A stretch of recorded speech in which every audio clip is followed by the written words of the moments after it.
So I think what I'll do first is just show you what we do, and then we can talk about why we do it. And who are you? And so I can start with that. So I'm Heidi. I'm the Education Outreach Director for the Intermountain Bird Observatory.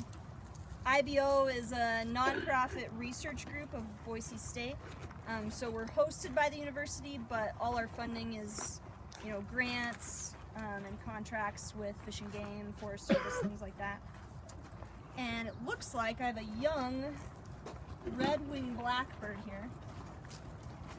So the first thing I'm going to do is measure its leg to see what size band it needs.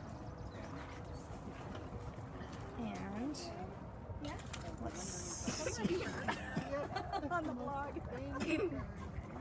All right, 1A. Clever. This is like my little fluffy bird. Are you recording for Jay? That sings. Except this is a young one, not an adult one. A young blackbird. So we've got our little metal band here, and it has a 9-digit number on it. So this is like a social security number that no other bird is going to have this number. So if we catch this bird again, I'll know who it is and when we caught it. This is one of the bigger bands that we use for the songbirds. So the first thing I need to do is open this band. So right now it's a circle, and I've got a pin on the top of these pliers that pull the band open. And then I'm going to use the hole in these pliers to close the band safely around this bird's leg.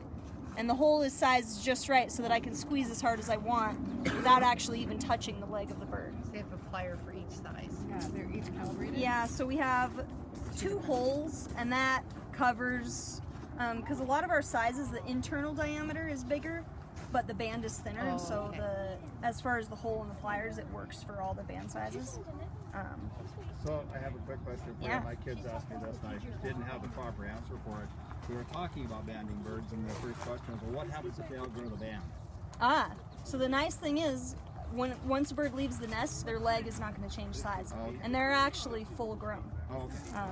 So you might see a baby robin that looks smaller than its parents because its wing and tail feathers are not grown in, but as far as body size, they're as big as they're going to get. Okay, thank you.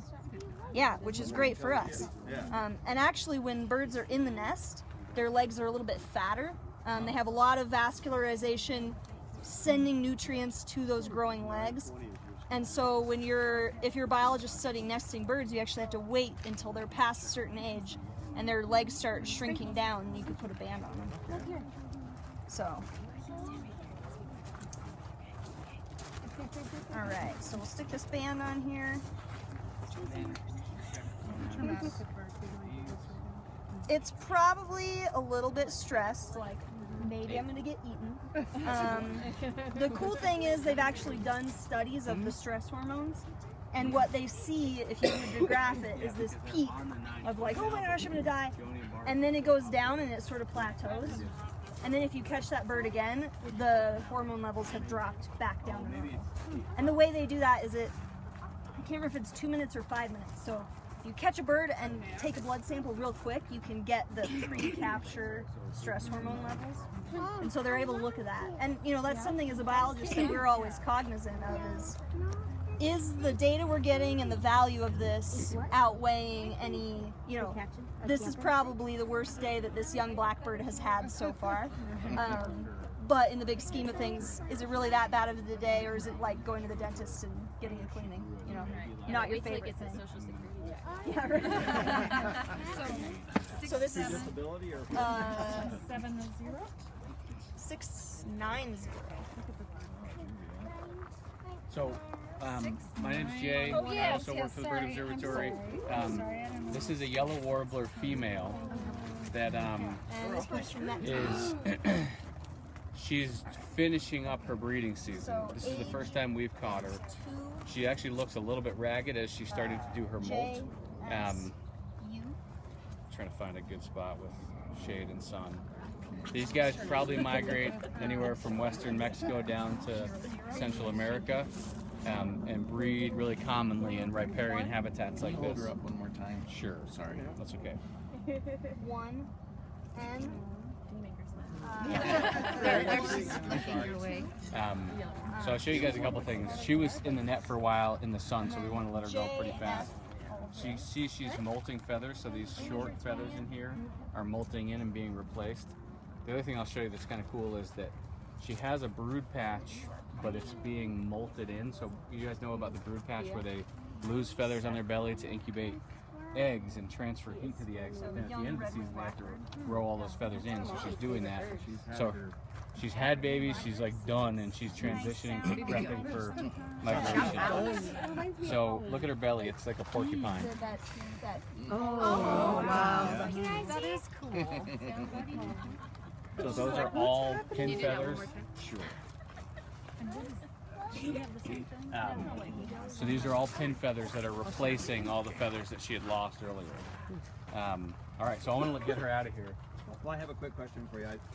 Can I take the question after letting her go? So if somebody wants to come and let the bird go with me, then make a platform with your hand as a release, a launch point, and then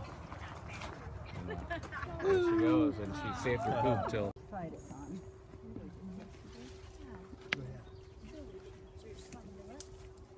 Excuse me, I'm gonna get the audience. Sorry, let me get out of here. I'm not gonna. I'm just making a nuisance of myself.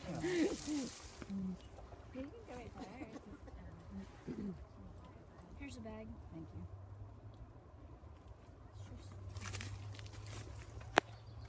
Do some of them get themselves just so wrapped up, it takes forever to get them untangled? Yes. Must be stressful on to some degree. Well, that's why I'm hurrying to get this guy out of the sun. Do you need some help? No. Yeah, there you go. If you're in my light, though, I'm going to need help. You're standing in my sunlight. Both of No, we were trying to give the bird some shade. Oh, no. Is that okay? I got to be able to see what I'm doing. Wow. It's worth an untying a leader for a tippet for flies. Yeah.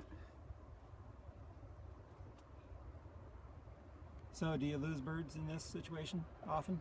No. Do you usually survive this? Yeah. Yeah, but the reason we're doing 20-minute net runs is to make sure it's they're not hot. hanging very long. Minimize it as much as possible.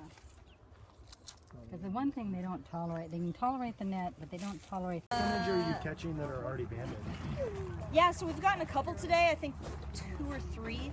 This How site, many would you say that you catch? I bet we're gonna catch 50 today, and I would guess this time of year, 10 to 20 could be recaptures on a given day. Okay. Wow. So, do you do just got a statistics on the recap. guns that you recapture, remeasure them, see what they've grown weight-wise and things like Yeah, that? so looking at if they're changing body condition, adding fat. Sometimes like, oh, a female had an egg last time, now she has a brood patch, we know she's incubating. Now her brood patch is gone, we know she's done breeding. And so you can get the full picture of a particular bird's life cycle. Yeah, cool. So how long are they captured with you guys here until they're back? About, I would say, usually, so if it's just me banding and just like 2 minutes. Okay. When I'm, narrating while I'm banding her, probably more like 10 minutes. And then maybe 10 minutes in the bag, so like 20 minutes total, probably. And we prioritize, so when our volunteers bring birds back, they're like, this is a baby with its mom, We need to get it back. do these first. Robins are a higher stress species, so we'll do them first. Things like that, just to make sure everybody's happy. So, speaking of getting birds done, Jay handed me this bird, and I'm looking at the age of the feathers to decide how old this bird is. And,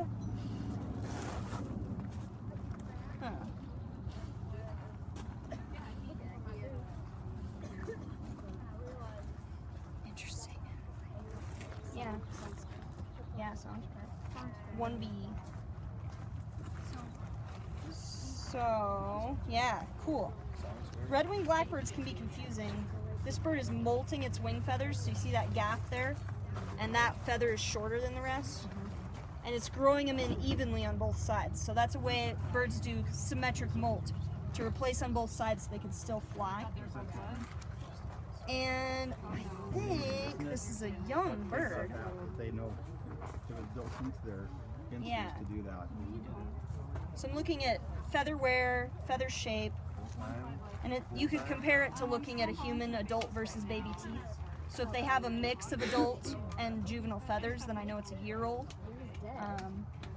And I'm also looking at its skull,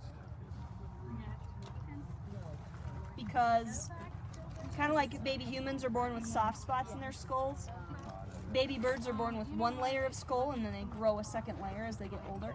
And so if there's still layers forming, you know it was born this spring. If it has both layers, then you know it was born at least last spring. How can you tell by examining the back of its head? You can see through their skin. And this one is molting, so it's a really bad one to show. I can try to show on another bird. But so I'll show you their chest. You can see through their skin and see their muscle. Oh yeah. And kind of, this is a very dandruffy bird, but you can see some fat. It's kind of orangey down there. Yeah. Do they ever peck at you? I mean, it's just content to just beat it. Yeah, especially blackbirds. This one isn't, but all right. What do we have on this one? We only have nothing. I'm gonna say age 2, J, S, U. Skull is a 2, 0, 0, 1, 2, S, 1, 2. And I have an example data sheet that's laminated. You guys can kind of follow along if you want. I can pull that out in a second. So then this is, so for the feathers, it's going to be L, F, L, L,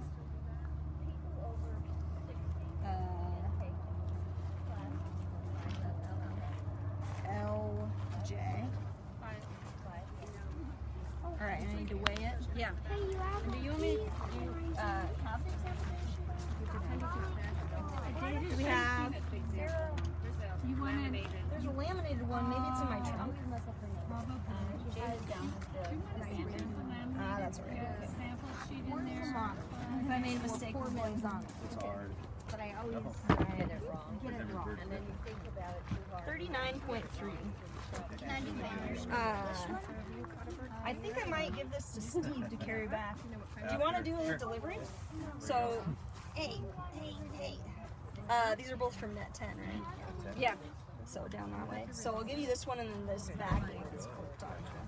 And if you want to bring a teacher and stick it in somebody's hand. Do that. Never done it. Or can one of the kids want to do Well, I think a lot of our kids have already released. Right? Oh, let's take some adult. Yeah. We'll let some girls have a turn. Yeah, so if a couple of you guys want to follow Steve's watching.